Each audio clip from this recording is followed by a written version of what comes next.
Ang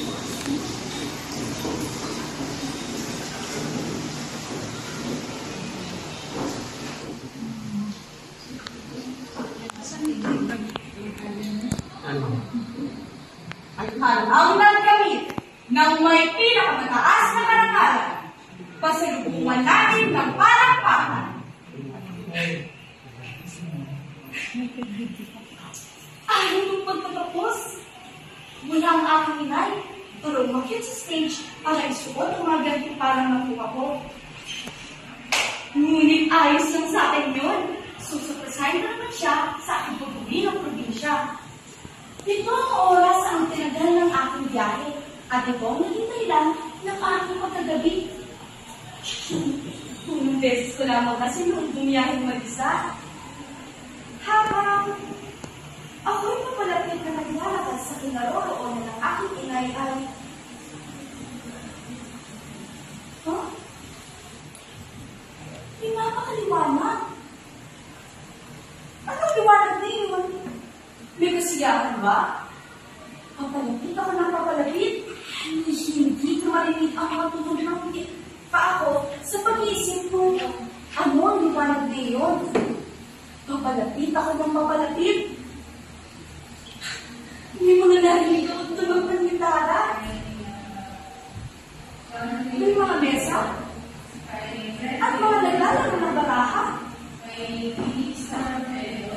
Nakita ko din na may biskuit na pagkakabit na nakakanta.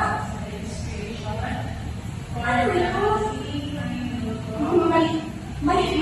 Mali ang iniisip ko. Mali.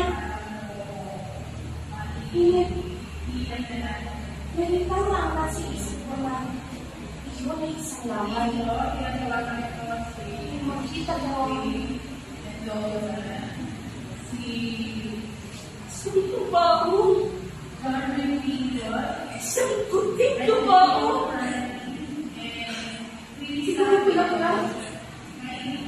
Umulit kong noses ng aking inay. Ano mali? Sino mali ang iniisip ko na?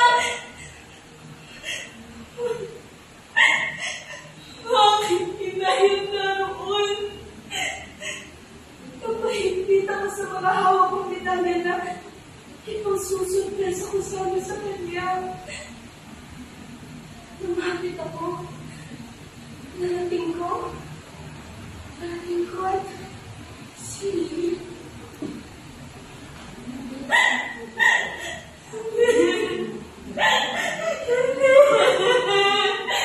Hindi ako makapaniwala sa aking nakita.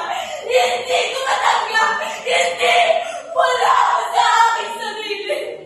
Gusto ko magpakamatay sa mga oras na yun. Nalulunod ako sa dahil ng aking mga luha. Nalulunod ako sa dahil ng aking mga emosyon. Ako'y sumisigaw. Hinay! Hinay!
Hindi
Naalala ko pa noong nakaka-apat na taon.